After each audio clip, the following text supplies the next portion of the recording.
오늘 이 디모데후서 4장 6절에 18절의 내용은 바울이 마지막에 여러 가지 많은 어려움들, 또 배신, 또는 해함을 받았던 부분들, 상처받았던 부분들, 참 여러 가지 힘든 심적인 상황 속에서도 어떻게 극복했는가, 외로움을 어떻게 극복했는가에 대한 초점을 맞추어서 말씀을 나누려고 합니다.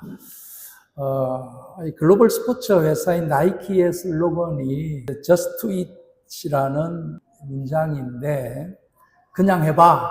그런 우리나라 말이죠, 그죠? 이 슬로건이 1988년 TV 광고를 통해서 나이키를 세계적인 기업으로 만들어 놓은 내용입니다. 이 Just Do It은 그 10년 전에 1977년에 무관 시민 2명을 살인한 제명으로 사형 선고를 받은 미국인 게리 길모어의 말에서 영감을 받았습니다. 길모어는 미국에서 사형제를 부활시킨 살인자로 악명이 높은데, 당시 미국에서 사형제 폐지를 둘러싼 논쟁이 끊이지 않았습니다. 10년간 집행이 되지 않아 사형 선고는 곧 종신형을 의미했습니다. 하지만 이 길모어는 법정에서 최후의 진술을 하면서 뭐라고 이야기했냐면, 나는 총살행을 원한다. 그러면서 하는 자아이가 Let's do it. 그렇게 영어로 말을 했습니다. 그렇게 하자. 총살을 원한다. 사형을 집행해라. 뭐 그런 뜻으로 아주 당당하게 이야기를 했던 부분입니다. 그래서 이 말을 광고회사의 사장인 댄 위데는 Let's do it을 Just do it으로 바꾸었던 것입니다. 하나의 문장을 다른 방향으로 지혜롭게 활용하면서 전혀 다른 결과를 가져오게 되었다라는 사실입니다.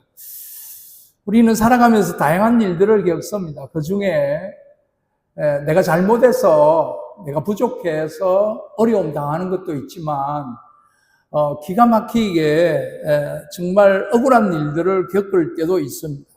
내가 잘못해서 문제가 생겼던, 또는 억울한 일을 당했던 그 일들은 우리의 선택사항이 아닐 때가 간혹 많습니다.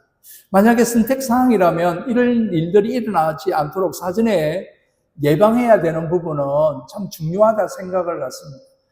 내가 잘못했던 부분들에 대해서는 미리 예방할 수 있는 부분인데, 내가 잘못하지 않고도 일어나는 많은 일들에 대해서는 쉽지 않습니다. 내게 일어난 어떤 사건은 선택사항이 아닙니다. 그러나 사건에 대한 반응은 선택사항이다라는 것입니다. 삶 속에 일어난 사건에 어떻게 반응하는가 매우 중요합니다. 시각적이든 청각적이든 어느 장애를 가졌던 이 헬렌 켈러가 이런 이야기를 했습니다. 뭐라고 이야기했냐면은, 절대로 고개를 떨구지 마라. 고개를 치켜들고 세상을 똑바로 봐라. 세상은 고난으로 가득하지만 고난의 극복으로도 가능하다. 그렇게 이야기를 했습니다. 사건이 인생을 바꾸는 것이 아니라 사건에 대한 반응이 인생을 바꾼다라는 것입니다. 외로움의 문제도 마찬가지입니다. 어려움의 문제도 마찬가지입니다. 힘든 것도 마찬가지다 생각을 갖습니다. 삶의 변화로 인한 외로움은 내가 선택한 일이 아닙니다.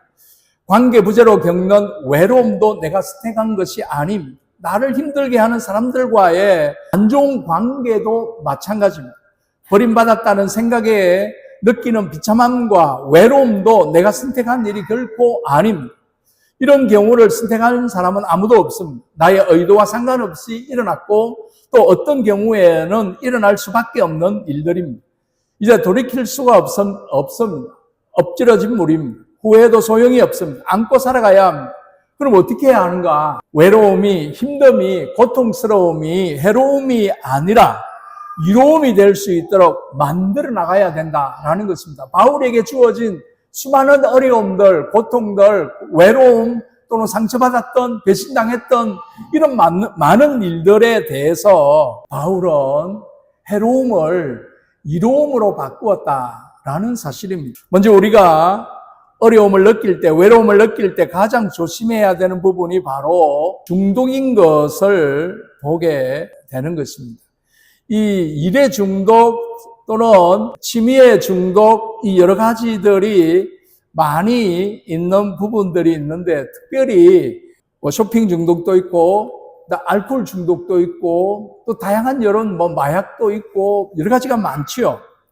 이런 행동으로 외로움을 풀려고 해서는 안 된다는 겁니다.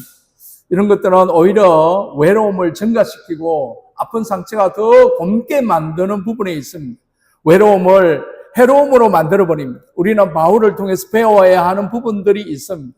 그 첫 번째가 바로 상황이나 시간을 지혜롭게 활용해야 된다라는 것입니다.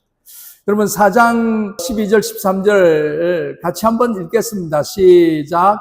두기고는 에베소로 보내었노라. 내가 올 때에 내가 들어와 가보에 집에 둔 곁옷을 가지고 오고 또 책은 특별히 가죽 종이에 쓴 것을 가져오라 라고 되어 있습니다. 나쁜 상황을 최대한 활용해야 되는 것입니다. 만사가 귀찮고 아무거나도 하고 싶지 않는 유혹을 뿌리쳐야 하는 것입니다. 가만히 있으면 무력해지기가 쉽습니다. 죽고 싶은 생각도 납니다.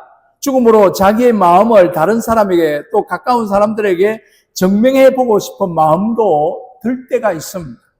우울해지고 자책을 하게 되기도 합니다. 온갖 나쁜 생각이 떠오르기도 합니다. 그럴 때마다 나 자신을 지켜보는 사단이 제일 좋아한다는 사실을 우리가 기억하고 자신을 결코 포기해서는 안 된다라는 것입니다. 상황이나 시간을 창조적으로 보낼 수 있는 방법을 찾아야 됩니다. 오늘 이 바울은 디모데에게 외투와 책을 가져오라고 이야기를 했습니다. 내가 30년이 넘게 한 이 사역의 결과가 이런 것인가?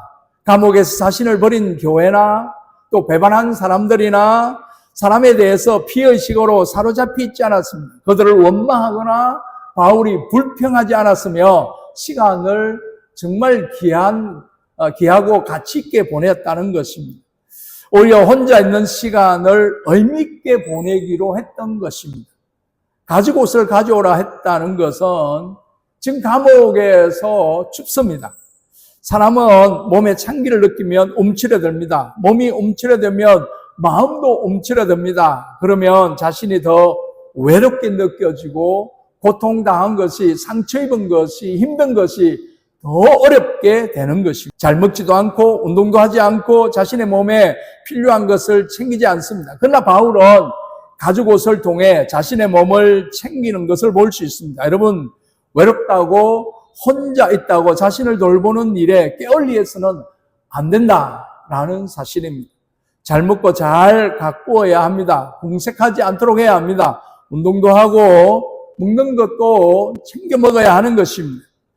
나의 개인적 쾌락이나 즐거움을 위해서가 아니라 자책하며 언둔하는 것보다 속지 않은 마음으로 주님을 위해서, 사랑하는 사람들을 위해서 최선을 다해서 나의 상처나 외로움이나 고통이나 힘든 것들을 극복해내고자 노력해야 하는 것이, 가죽 종이에 쓴 것을 가져오라고 했습니다.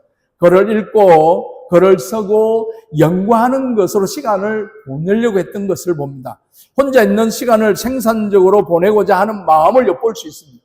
그가 원했던 것은 광장에서 복음을 전하는 것이거나 지금 감옥에 갇혀 있습니다.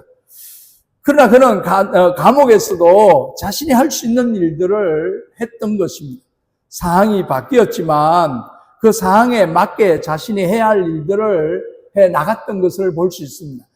광장에 나가서 복음을 전할 수 없지만 감옥에 갇혀 있는 상황 속에서도 내가 할 수 있는 일들을 찾았다라는 것입니다.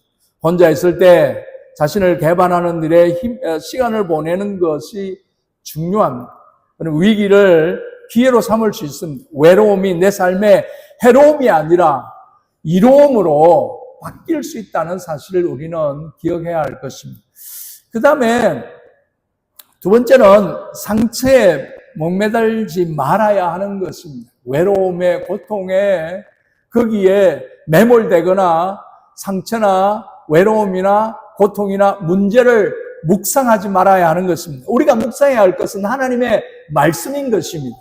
외로움을 확대 해석하지 말기를 바랍니다. 고통을, 상처를 확대 해석하지 말기를 바랍니다. 외로움의 기억 속에 계속 빠져 있으면 안 됩니다. 그 일에 자신을 내버려 두면 상처는 더 깊어집니다. 고통은 더 고통스럽게 되는 것입니다. 상대방과 상황에 대한 적개심이 더 커질 수밖에 없습니다. 사두면 썩습니다. 썩으면 썩는 냄새가 납니다. 결국 내 입에서 좋지 않는 말과 행동들이 나타나게 되어 있습니다. 그 말은 부정적인 말, 한탄과 원망과 불평과 분노의 말로만 가득 차게 된다는 것입니다. 바울은 이렇게 고백합니다. 16절에 보면 내가 처음 변명할 때 나와 함께한 자가 하나도 없고 다 나를 버렸으나 그들에게 허물을 돌리지 않기를 원한다. 바울은 자신이 버림받았다는 사실을 알고 있습니다. 그렇게 많이 따르던 사람들이 감옥에 가니까 다 사라졌던 부분들을 보게 됩니다. 그로 인해서 마음이 상하고 외로운 것도 사실입니다. 그러나 그 속에 매몰되지 않았습니다. 원망으로 사로잡히지 않았습니다. 불평함으로 저주함으로 사로잡히지 않았던 것을 봅니다. 그들에게 분노하고 원망하면 시간만 보내어지는 것이고 오히려 자기만 더 해하게 되는 것이고 자기만 더 마음이 아프게 되는 것이고 몸이 상하게 된다는 것입니다. 우리가 나를 외롭게 만든 그 사건과 또는 힘들게 만든 그 사건, 고통스럽게 만든 상처 입은 그 사건에 대하여 사람에 대하여 매달리게 되면 모든 관계에 백을 쌓기 시작합니다. 모든 사람들이 싫어지고 사람들을 만나는 게 두려운 것뿐만 아니라 싫어지는 것입니다. 왜냐? 버림받았다, 또는 배신당했다, 또는 상처 입었다, 또는 외롭다, 고통스럽다, 힘들다. 버림받지 않는 방법은 아예 처음부터 관계를 맺지 않아야 되는데 그럴 수는 없잖아요. 사랑하지 않는 것인데, 섬기지 않는 것인데 그럴 수가 없잖아요. 우리가 살면서 사랑해야 되고 관계를 가져야 되고 또 섬겨야 되는 부분에 있는 것입니다. 그러다가 결국에는 자신이 쌓아놓은 감옥에 갇힐 수밖에 없다는 사실을 우리가 기억하면서 매몰되면 안 된다. 그 외로움이나 문제나 상처를 고집고 또 묵상하고 생각하고 되짚고 그렇게 하면 안 된다는 것입니다. 그러면 그 감옥에 갇혀서 헤어나올 수가 없습니다. 여러분 생각해 보십시오. 여러분이라면 이런 사람과 함께하고 싶겠습니까? 냉소적이고 비판적이고 불평하고 사람을 경계하고 원망하고 불평하고 날카로운 말을 하는 사람을 가까이 할 수 있겠습니까? 결국 그의 곁에는 아무도 없습니다. 더 외로워지고 더 고통에 사로잡히는 것입니다. 이렇게 되지 않기 위해서는 상처의 아픔을 줄여 나가는 노력이 필요한 것입니다. 용서하고자 의도적으로, 의지적으로 노력해야 되는 부분입니다. 상대방을 위해서도 필요하겠지만 더 먼저는 나를 위해서 내 몸이 망가지기 전에 내가 그런 부분들을 내려놓아야 한다는 것입니다. 하나님께 이 문제를 가지고 나아가야 하는 것입니다. 외로움의 상처, 고통의 상처, 배신의 상처, 사건들이 시간이 지난다고 해서 사라지거나 잊혀지는 것이 아닙니다. 그 상처가 아문다고 그 상처가 없어집니까? 흉터로 남는 것이죠. 이것이 마치 장독 안에 물을 채우고 바가지를 엎어 놓는 것과도 같습니다. 바가지를 손으로 누르면 물속으로 들어가지만 손을 떼면 다시 바가지는 위로 올라옵니다. 나를 괴롭게 만든 그 일도, 그 사건도, 그 상처도, 그 외로움도, 그 고통도 마찬가지입니다. 바가지를 드러내면 가장 좋은데 그것은 이미 엎질러진 물입니다. 이미 이루어진 물들에 대해서 방법이 없습니다. 그렇다면 손으로 계속 누르고 있어야 되는 방법밖에 없는데 그것이 바로 내 의지고 외로움에서, 상처에서, 고통에서, 절망에서 매달리지 않기 위해서 내 의지가 철저하게 필요하다는 것입니다. 나 혼자 누르기에는 힘들기 때문에 하나님께 나가야 하고 하나님을 의지해야 되고 성령의 도우심이 필요한 것입니다. 그래서 성령의 치유하심이 필요한 것입니다. 말씀으로 누르고 기도로 누르고 성령의 도움을 구하며 점점 눌러야 하는 것입니다. 저는 이 시인을 참 좋아하는데 박노해 작가의 글 중에 이런 글이 있습니다. 오늘로 충분한 것, 오늘의 실망도 미움도 괴로움도 그만 접자. 새로 지친 날개를 접는다. 접어야 다시 내일의 창공을 나른다. 라는 이야기입니다. 세 번째, 하나님이 내 곁에 계신다는 사실을 믿으시기를 바랍니다. 17절에 보면 주께서 내 곁에 서서 나에게 힘을 주시면 나로 말미암아 선포된 말씀이 온전히 전파되어 모든 이방인이 듣게 하려 하심이니 내가 사자 입에서 건짐을 받았다. 이 말씀 중에 마음에 확 와닿는 단어가 있습니다. 주께서 내 곁에 서서, 내 옆에가 아니라 내 곁에라고 이야기를 합니다. 여러분, 옆과 곁, 이게 어떤 차이가 있겠습니까? 옆에 있는 사람, 곁에 있는 사람, 어떤 느낌이 있겠습니까? 옆은 그저 자리가 어딘지를, 위치를 이야기하는 것입니다. 그러나 곁은 가까이에 있는 사람, 내 곁에 누가 있다, 내 곁에 누구누구가 있다라고 이야기하는 것은 위치적으로 옆에 있는 것 이상으로 항상 곁에 있다는 것입니다. 여러분 곁에 늘 가까이에 있는 분이 있기를 바랍니다. 우리 주님은 늘 여러분과 곁에 계신 줄로 믿습니다. 주님은 내 곁에 있는 줄로 믿습니다. 그분은 결코 떠나지 않습니다. 시편 27편 10절에 내 부모는 나를 버렸으나 여호와는 나를 영접하시니라. 이런 불행한 일이 있어서는 안 되지만 여러 가지 사정으로 인해 이런 일이 일어난다 할지라도 하나님은 나를 영접하시고 버리지 않는다라는 것입니다. 내 옆에 있는 사람은 떠날 수 있으나 내 곁에 하나님은 떠나지 않음을 믿으시기를 바랍니다. 히브리서 13장 5절에 같이 한번 읽겠습니다. 시작. 내가 과연 너희를 버리지 아니하고 과연 너희를 떠나지 아니하리라 하셨다. 할렐루야. 성경에는 나와 함께 계신다는 말씀이 얼마나 많이 있는지 모릅니다. 이사야의 40장, 41장에 보면 야곱에게, 이스라엘에게 또는 여호수아 1장에 보면 여호수아에게 하나님이 함께 하신다는 말씀과 창세기 37장 이후로 요셉에게 하나님이 함께 하신다는 말씀이 얼마나 많이 나오는지 모릅니다. 하나님은 어떤 상황에도 저와 여러분 곁에 계시는 줄로 믿습니다. 다윗은 쫓겨다녔습니다. 바울은 다윗을 죽이기 위해서 물불을 가리지 않았습니다. 광야로 도망가고 동굴로 도망가고 도망갔습니다. 그는 외로운 도망자였습니다. 그러나 이 다윗이 고백한 고백의 내용이 시편 139편 7절에 10절의 말씀입니다. 내가 주의 영을 따라 어디로 가며 주의 앞에서 어디로 피하리까? 내가 하늘에 올라갈지라도 거기 계시며 서울에 내 자리를 펼지라도 거기 계시니이다. 내가 새벽 날개를 치며 바다 끝에 가서 거주할지라도 거기 있어도 주의 손이 나를 인도하시며 주의 오른손이 나를 붙드시리다. 할렐루야. 이 말씀이 여러분의 말씀이 되시기를 바랍니다. 우리는 하나님에게서 벗어날 수가 없습니다. 이 말은 하나님은 늘 내 곁에 계시기 때문인 줄로 믿습니다. 폴란드 바르사의 유대인 수용소 벽에는 수감 중인 어느 유대인이 써놓은 글이 있습니다. 이 글이 같이 보면 비치지 않는다 해도 나는 태양이 있음을 믿는다. 느끼지 못한다 할지라도 나는 사랑이 있음을 믿는다. 보이지 않는다 해도 나는 하나님이 계심을 믿는다. 절망적인 상황 속에서 곧 죽음의 위기 속에서도 이런 고백을 적을 수 있었던 것은 참 대단하다 생각을 갖습니다. 보이지 않지만 하나님은 내 곁에 계시는 줄로 믿습니다. 홀로 있고 외롭다고 느끼는 상황은 하나님에게서만 초점을 맞출 수 있는 기회입니다. 외로움을 느낄수록 곁에 계신 하나님께 찰싹 들러붙는 저와 여러분이 되시기를 바랍니다. 그 다음에 다른 사람의 필요를 공감하며 섬겨야 할 것입니다. 17절에 같이 한번 봅니다. 주께서 내 곁에 서서 나에게 힘을 주시면 나로 말미암아 모든 말씀이 온전히 전파되어 모든 이방인이 듣게 하려 하시미니 내가 사자 입에서 건짐을 받았다. 바울은 홀로 감옥에 있어 외로운 시간을 보내고 있습니다. 상처를 입었습니다. 인간인데 왜 상처가 없겠습니까?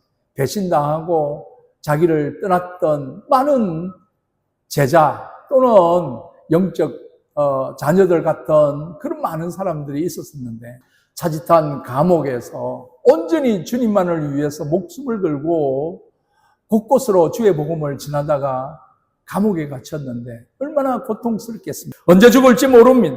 그럼에도 불구하고 자신의 인생 목표를 잃지 않았습니다. 그것은 다른 사람을 돕는 일이었습니다. 다른 사람을 위해 살아가는 것이었습니다. 자신이 처한 상황에 에너지를 쏟는 것이 아니라 밖으로 다른 사람을 돕는 일에 쏟아내었습니다. 자기 자신만 바라보지 말고 다른 사람을 돌아볼 수 있는 은혜가 있기를 바랍니다. 자기 자신의 상처와 고통과 외로움과 배신에 사로잡히는 것이 아니라 이제 자기 자신을 위해서라도 자기의 육적인 몸을 위해서라도 하나님을 위해서라도 다른 사람들을 위해서라도 이제는 생각을 바꿔야 할 것입니다. 물건을 사지 말고 경험을 사라라는 이야기가 있습니다. 삶에서 겪는 모든 경험은 다 쓸 때가 있습니다. 자신이 겪고 있는 외로움으로 또는 고통으로 힘듦으로 사람을 돕는 일을 할 수가 있습니다. 치유의 첫걸음은 동명상련 또는 이심전심이라는 것입니다. 외로움을, 고통을, 상처를, 배신을 이유로 벽을 쌓지 말고 사람과 사람 사이에서 다리를 놓는 일들을 해야 할 것입니다. 하나님, 저는 너무 외롭습니다. 고통스럽습니다. 힘듭니다. 어렵습니다. 그럴 수 있습니다. 사람이니까 얼마든지 원망하고 불평할 수 있습니다. 하나님, 오늘 누군가 다른 사람의 친구가 될 수 있도록 도와줄 수 있도록 힘을 주십시오. 믿음을 주십시오. 용기를 주십시오. 의지를 주십시오. 제 상처로 인해 벽을 쌓기보다 다리를 놓아 누군가를 도와주는 일들을 할 수 있게 주님 도와주십시오. 요즘 피스터는 예수님을 상처 입은 치유자라고 했습니다. 예수 믿는 사람도 예수 믿는 우리도 상처 입은 치유자입니다. 외로움의 치유자입니다. 외로움에 상처가 있지만 고통에 상처가 있지만 힘든 그런 아픔에 상처가 있지만 그 상처로 외로운 다른 사람을 누군가를 치유하는 사역을 할 수 있는 바로 상처 입은 치유자인 게 바로 그리스도인이다라는 사실입니다. 헨리 나운의 책에 보면 영적 발돋움에 고귀한 삶을 살려면 먼저 외로움의 광야로 들어가서 조용하고 끈기 있는 노력을 통해 그 광야를 고독의 동산으로 바꾸는 용기와 믿음이 있어야 된다. 그렇게 말합니다. 제 말씀을 맺겠습니다. 여러분, 외로움, 고통, 절망, 상처, 배신, 어려움, 힘든 것들이 나를 해롭게 하는 것이 아니라 얼마든지 이롭게 할 수 있다는 사실을 우리가 기억하고 내가 어떻게 반응하느냐에 따라서 하나님을 의지하고 하나님을 믿음으로 하나님의 도우심으로 악을 선으로 바꿀 수 있는 삶을 살아갈 수 있는 저와 여러분이 되시기를 바랍니다. 나의 상처에, 나의 고통에, 나의 외로움에, 나의 어려움에, 문제에 매몰들지 아니하고 바울과 같이 감옥에 갇혀 있지만 상황이나 시간을 지혜롭게 활용했던 것을 볼 수 있습니다. 외로움의 상처에 목매달았지 않았던 것을 봅니다. 하나님이 내 곁에 계신다는 사실을 믿었습니다. 다른 사람의 필요를 공감하며 섬겼습니다. 우리가 그렇게 살아갈 수 있는 은혜가 있기를 주의 이름으로 축원드립니다. 기도하겠습니다. 할렐루야. 하나님 아버지 감사드립니다. 우리를 그와 같이 버려두지 아니하시고 평생도록 우리 곁에 나의 곁에 함께하여 주시니 감사드립니다. 혼자 있어 외롭기보다는 더불어 함께 있어서 외로움을 느낄 때가 있을 때가 있습니다.